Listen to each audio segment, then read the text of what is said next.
ناظرین، وقفے کے بعد آپ کی خدمت میں دوبارہ سے حاضر، اور صوفی صاحب انتہائی دانشمندانہ مانا پوری فکر کے ساتھ اپنی جو علمی فکر ہے اس سے ہم بھرپور فائدہ لیں، اور میرا خیال ہے کہ میں بیچ میں حائل نہ رہوں تو اچھی بات ہے کہ ناظرین اور آپ کا تعلق جڑا رہے۔ جی سر کہ مطلب قرآن پر عمل تو چھوڑا، یعنی جب صرف عربی میں پڑھا گیا اردو میں نہیں پڑھا تو وہ سمجھ میں نہیں آیا۔ نمبر 2، حضور سرور کونین کی زندگی کو بھی اچھے طریقے سے نہ پڑھا، نہ ان کا عملی ثبوت دیکھ رہی ہے۔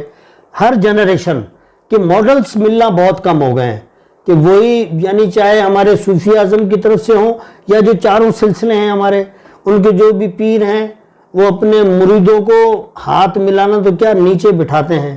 تو یعنی ہم چاروں طرف سے گھرے ہوئے، مطلب ہمارا پورا معاشرہ جکڑا ہوا ہے ضعیف الاعتقادی میں ہے، تو پھر اس کا حل کیسے نکلے گا؟ کیا کیا؟ دیکھیں، حضور پاک صلی اللہ علیہ وسلم نے فرمایا کہ میں تمہیں 2 چیزیں چھوڑ کے جا رہا ہوں، کتاب اللہ اور میری اہل بیت۔ اگر تمہیں گمراہی سے بچنا ہے نا تو نہ کتاب اللہ کو چھوڑنا نہ میری اہل بیت کو چھوڑنا، ان دونوں میں سے جو بھی چیز کو چھوڑو گے تم گمراہ۔ سبحان اللہ، سبحان اللہ۔ اب گمراہی سے تو بچنے کا راستہ نبی بتا گئے، قرآن کو بھی پکڑنا ہے ہم نے، اہل بیت کو بھی پکڑنا ہے، ہم نے دونوں کو ساتھ لے کے چلنا ہے۔ اگر ہم دونوں میں سے کسی ایک چیز کو چھوڑتے تو ہم گمراہی کی طرف چلے جاتے ہیں۔ اب مسئلہ ہے پیروں کا کہ بھئی ان لوگوں نے وہ تعلیمات اپنے مریدوں کو دی کیوں نہیں؟ وجہ اس کی کہ انہوں نے خود تعلیم نہیں لی اپنے بزرگوں سے، لیتے تو کچھ دیتے، ٹھیک، نہ لیا نہ دیا بلکہ مریدوں سے لے لیا، اس لیے پیر بڑا۔ مطلب روح غزالی نہیں رہی۔ نہ روحانیت، میں کہہ رہا ہوں نا، درباروں پہ روحانیت موجود ہے، جو عقیدت سے جا رہا ہے اس کو مل رہا ہے فیض، جو وہاں کے رہنے والے ہیں وہ خالی ہیں، ان کو روحانیت سے کیا ہے؟ ان کو روحانیت کی علی پہ بھی نہیں پتا۔ صحیح بات ہے، دونوں ضد ہیں ایک دوسرے کی۔ بالکل، ان کو روحانیت سے کیا تعلق ہے بھائی؟ ان کا روحانیت سے کیا تعلق ہے؟ ان کو الف کا پتہ نہ بے کا پتہ ہے؟ بتائیں نا آپ مجھے، آپ جائیں کسی بھی سجادہ کے پاس جائیں، بولے یار میرے ساتھ یہ مسئلہ ذرا چیک کر کے مجھے بتا دے یار کہ یہ ڈاکٹری مسئلہ ہے کہ روحانی مسئلہ ہے، تو یہ نہیں بتا سکتے۔ بھائی صاحب نظر بزرگ تو وہ تھے کہ حضور خواجہ معین الدین چشتی اجمیری رحمت اللہ علیہ وضو فرما رہے تھے، وضو فرماتے ہوئے آپ نے پانی لیا اور ایسے کر کے پھینکا، قطب الدین بختیار کاکی رحمت اللہ علیہ ساتھ موجود تھے، آپ نے پوچھا حضور یہ پانی کیوں ایسے کر کے پھینکا؟ آپ نے فرمایا دلی میں میرا ایک مرید نماز کا وقت ہو رہا ہے، اس کو نیند آ رہی ہے، شیطان غالب ہو رہا ہے، میں نے اس کو جگایا ہے پانی مار کر۔ اب بتائیں، جب اللہ کی معرفت حاصل ہو جائے تو 8000 لوگ ہیں اجمیر شریف کے اندر، ان کے پاس ہے یہ تاثیر؟ بڑا اہم سوال کر کے جا رہا ہوں میں آپ کو، ہو سکتا ہے کہ اگر مال کی طرف آ گئے ہیں تو یا دنیا لے لو یا آخرت لے لو۔ بتائیں نا، میں 8000 لوگوں کی بات کر رہا ہوں، 8000 لوگوں میں سے کسی کے پاس روحانیت ہے؟ روحانیت کی باتیں کرنا آتی ہیں؟ روحانیت ہے تو بتائیں بھائی، ثابت کریں آپ۔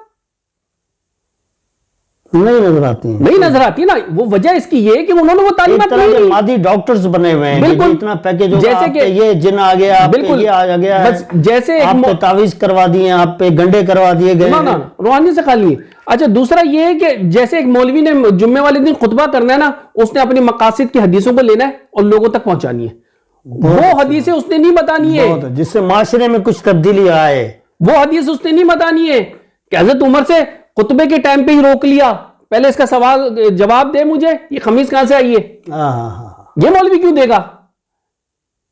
یا بادشاہ نہیں تو کم سے کم عالم جو ہمارے مذہبی ہیں یا جو ہمارے سیاسی ہیں، وہ رات کو نکلیں، غریبوں کی خبر لیں اپنی اپنی کانسٹیٹوئنسی میں، کس کے گھر میں کیا پکا ہے، بالکل کس کے کیا حالات ہیں۔ بھائی ہمیں اللہ تعالیٰ نے اتنا پیارا دین عطا فرمایا، میں آپ کو بتاؤں کہ اس کی سب سے بڑی خوشبو جو ہے نا وہ رسول اللہ صلی اللہ علیہ وسلم، اور اس کی کلیاں جو ہے نا یہ صحابہ اکرام اہل بیت اطہار ہیں۔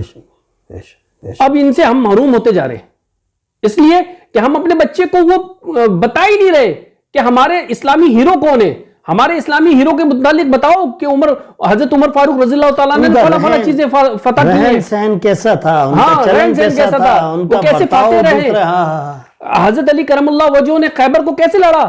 ہمارے بچوں کو یہ نہیں پتا، ہمارے بچوں کو آج یہ پتا ہے کہ وہ فلاں کارٹون کون سا ہے, وہ اسپائڈر مین کیا ہے, وہ بیٹ مین کیا ہے, یہ چیزیں ہمارے بچوں کو تعلیم دی جا رہی ہے, تربیت نہیں دی جا رہی ہے. بالکل. اور یہودی بھی یہی چاہتا تھا کہ ان کے اسلامی ہیروز کو پیچھے کرنا ہے, بیک میں ڈالنا ہے.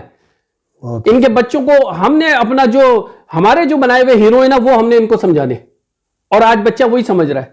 بھائی دیکھیں نا قرآن میں الم تری کیف فعل ربک باصحاب الفیل, اتنی بڑی آیت اللہ تعالیٰ نے, اور اللہ تعالیٰ نے بیان بھی فرما دیا کہ میری طاقت دیکھ لو, اور فلم بھی دکھا دیا گیا. بالکل. اللہ تعالیٰ نے اپنی ہوائی فورس کا ذکر کیا. ارے مسلمانوں یہ تو آیت تمہارے لیے فائدہ مند تھی, تم نے اس سے فائدہ نہیں لیا, یہودیوں نے ہوائی فورس بنا دی.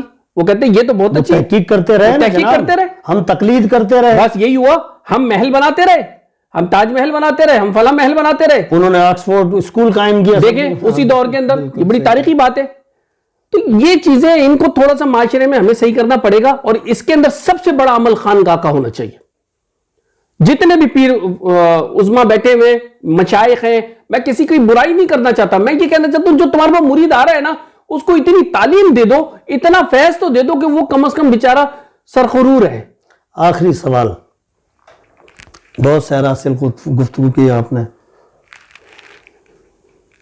موجودہ یہ جو معاشی اور معاشرتی اور سیاسی جو بھونچال ہے, اس کے جو مین کردار, مکھیا کردار جسے کہیں, ان کے ساتھ کیا ہونے جا رہا ہے؟ آپ کے روحانی علم کی روشنی میں آپ اس مکھیا کا نام بتائیں نا. بھائی عمران خان کہہ لیں چلیں, ان کے فیوچر کی پریڈکشن آپ کیا کر رہے ہیں کہ کس طرف جا رہی ہے؟ دیکھیں عمران خان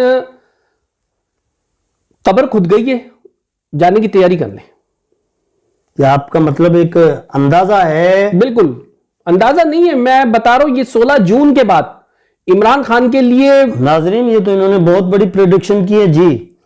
16 جون کے بعد نا عمران خان صاحب کے لیے راستے اور تنگ ہونا شروع ہو جائیں گے, اور وہ اتنا تنگ ہو جائیں گے کہ وہ یا تو سیاست سے ہاتھ نکالیں گے اور میرے اپنی پالیسی میں یو ٹرن لائیں گے. بالکل لائیں گے, اور ان کو اپنی پالیسی پھر کچھ بچت کی چانسز بالکل ہے, بچت کے چانسز ہے, اور ورنہ بچت نہیں ہے.